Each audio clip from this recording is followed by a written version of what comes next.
নমস্কার বন্ধুরা, পৌশালী রান্না করে আরও একটা নতুন ভিডিওতে আপনাদের সবাইকে স্বাগত জানাই। আমার আজকের রেসিপি ঝিঙের বাহার।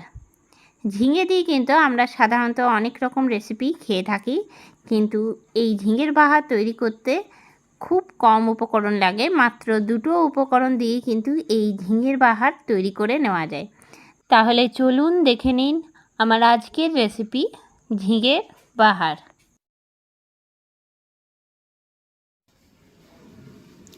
ঝিঙের বাহার করার জন্য আমি নিয়ে নিয়েছি প্রথমে ঝিঙে, আর 1 কেজি আমি ঝিঙেটা নিয়েছি। তো প্রথমে আমি খোসাটা ছাড়িয়ে নিচ্ছি। তো একটুখানি গায়ে খোসা রেখে রেখে কিন্তু ঝিঙেটা খোসা ছাড়াবো, তাহলে কিন্তু বেশ ভালো হয়। খোসাটা ছাড়িয়ে নিয়ে ফিরে আসছি। ঝিঙের খোসাটাও ছাড়িয়ে নিয়ে চলে এসেছি, আর একটু করে আমি কিন্তু গায়ে খোসা রেখেছি। এরপরে ঝিঙেটা আমি কেটে নিচ্ছি, আর তার সঙ্গে নিয়েছি কোরানো নারকেল, আর নিয়েছি সাদা সর্ষের বাটা।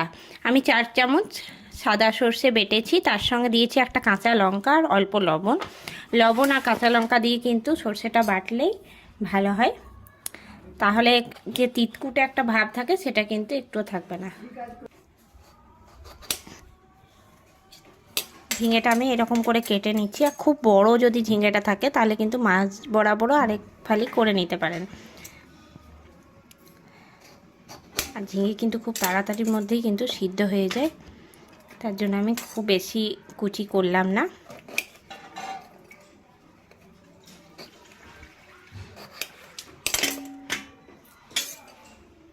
একটু বড় বড় কুচি করে কিন্তু আমি করলাম।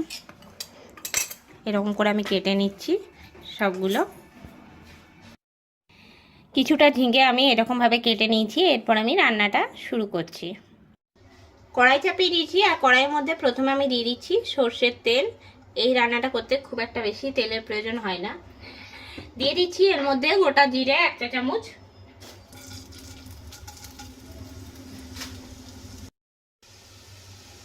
দিয়ে দিচ্ছি ফোড়নে কাঁচা লঙ্কাটা আমি কেটে রেখেছিলাম।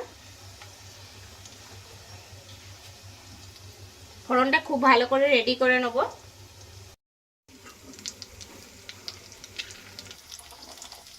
ফোড়নটা খুব ভালো মতন রেডি হয়ে গেছে। এরপরে আমি এর মধ্যে দিয়ে দিচ্ছি কেটে রাখা ঝিঙেগুলো।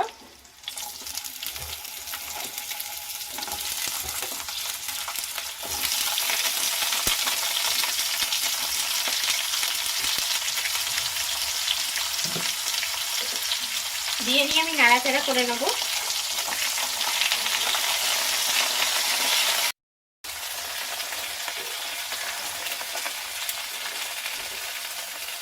পাঁচ থেকে 7 মিনিট ঝিঙেটা একদম লো ফ্লেমে আমি নাড়াচাড়া করে নেব।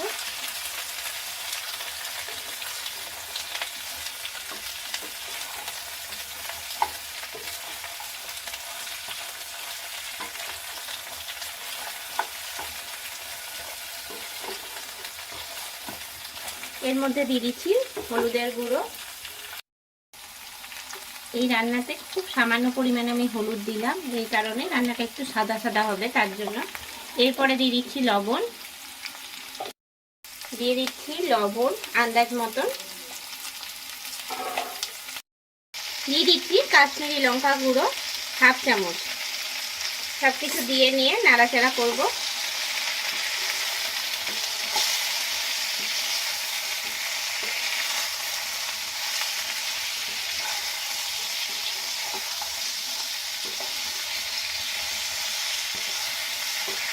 এরপরে এর মধ্যে আমি দিয়ে দিচ্ছি কোরানো নারকেলটা।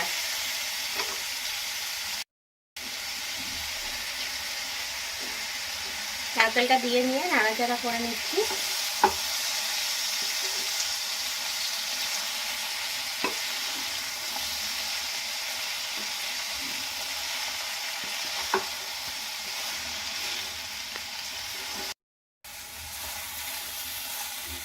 নারকেলটা দিয়ে 5 মিনিটের মতন আমি নাড়াচাড়া করে নিচ্ছি।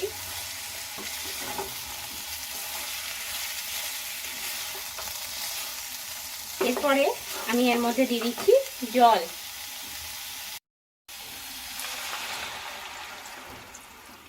দিয়ে দিলাম, এতে করে ঝিঙেটা কিন্তু সিদ্ধ হয়ে যাবে।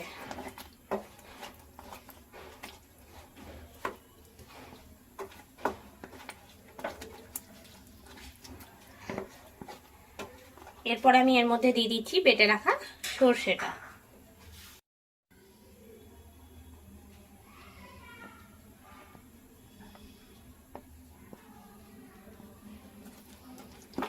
সর্ষেটা দিয়ে নাড়িয়ে নেবো খুব ভালো করে।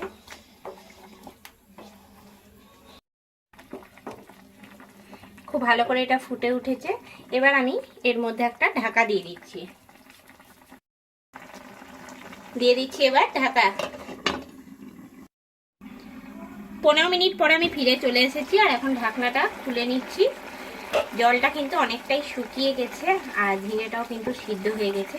এই রান্নায় কিন্তু এটা পুরো গা মাখামাখাই হবে, খুব বেশি ঝোল ঝোল হবে না কিন্তু। তো অনেকটা গা মাখামাখা হয়ে গেছে, আর আমি এখন এটা নামিয়ে নেবো। তার আগে এর মধ্যে আমি দিয়ে দিচ্ছি 1/2 চামচ চিনি। চিনিটা দিয়ে দিলাম। একটু মিষ্টি দিলে বেশ স্বাদটা খুব ভালো আসে, আর বেশি আর নাড়াচাড়া করব না। এবার আমি নামিয়ে দেব, ঢেলে নিচ্ছি বাটির মধ্যে।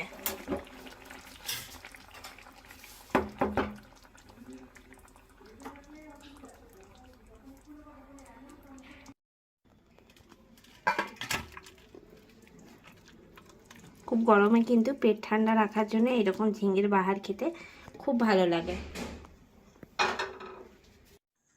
কত সহজেই তৈরি হয়ে গেল এই ঝিঙের বাহারের রেসিপিটা।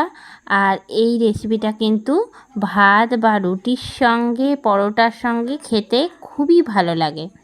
আমার আজকের এই রেসিপিটা কেমন লাগলো অবশ্যই আমাকে কমেন্ট করে জানাবেন। আজকের ভিডিওটা ভালো লেগে থাকলে অবশ্যই লাইক করবেন, শেয়ার করবেন। এই চ্যানেলের নতুন বন্ধু হয়ে থাকলে চ্যানেলটা সাবস্ক্রাইব করে দেবেন। পাশে থাকা বেল আইকনটা প্রেস করে রাখবেন সবার আগে নোটিফিকেশান পাওয়ার জন্য। আরও নতুন নতুন রেসিপি নিয়ে হাজির হব, তাই সঙ্গে থাকুন আর দেখতে থাকুন। সবাই ভালো থাকবেন, সুস্থ থাকবেন। ধন্যবাদ।